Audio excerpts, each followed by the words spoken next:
আমরা চাই আমাদের দাবি আজকে পালন করা হোক। আজকে যেন আমরা হাসি মুখে এই রাজপথ থেকে বাড়িতে ফিরে যেতে পারি। আমাদের এই কষ্ট আর সহ্য হচ্ছে না। আমরা এখানে 9 দিন যাবত খিদায় জ্বালায় কুকুরের সঙ্গে বিড়ালের সঙ্গে রাত্রি যাপন করতেছি।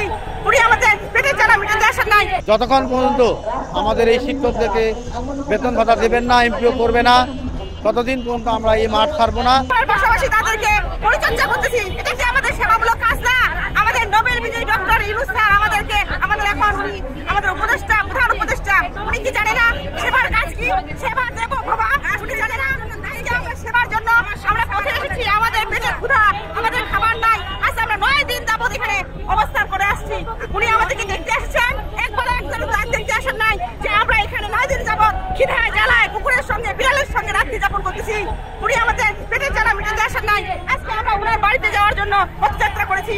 আমাদের শিক্ষকের গায়ে, আমাদের সহযোগিতার গায়ে মারধর দিচ্ছে পুলিশ দ্বারা, প্রশাসন দ্বারা। এটা কোন ধরনের আইন? অসহায় শিশুদের নিয়ে কাজ করি, কিন্তু আমাদের টিচাররা এবং আমাদের কর্মচারীরা কোনো বেতন পায় না এবং তারা মানবতা জীবনযাপন করছে। বিধায় আজকে আমরা এই মাঠে এসেছি।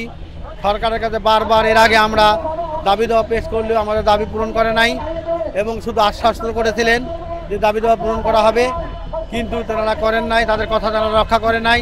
বিধায় আজকে আমরা রাজপথে এসেছি। আমরা শিক্ষকেরা কখনোই চাই না রাজপথে আসার জন্য, কিন্তু এই সরকার আমাদেরকে বাধ্য করেছে রাজপথে আসার জন্য এবং এই রাজপথ থেকেই আমাদের শিক্ষকদের দাবি দেওয়া যথাযথভাবে পূরণ করার জন্য আমরা বৃহত্তর আন্দোলন গড়ে তুলব।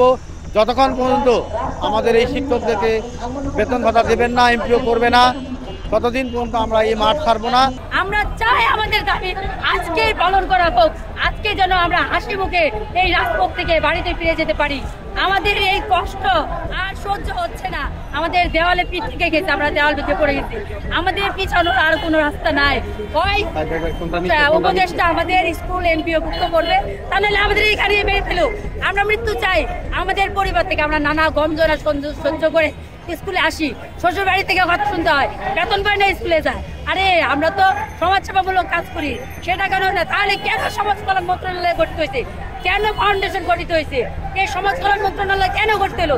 যদি সমাজের পিছিয়ে পড়া জনগোষ্ঠীকে আমরা মানুষ করি, সেটা যদি তারা স্বীকৃতি না দেয়, সেটা যদি তারা আশ্রয় না দেয়, প্রশ্রয় না দেয়, তাহলে কেন সমাজ কল্যাণ মন্ত্রণালয় গঠিত হলো? এই প্রশ্ন থাকলো আবার সমাজ কল্যাণ মন্ত্রণালয় উপদেষ্টা মহোদয়ের কাছে। আমাদের দাবি অবশ্যই মানতে হবে এবং আজকেই তা মানতে হবে।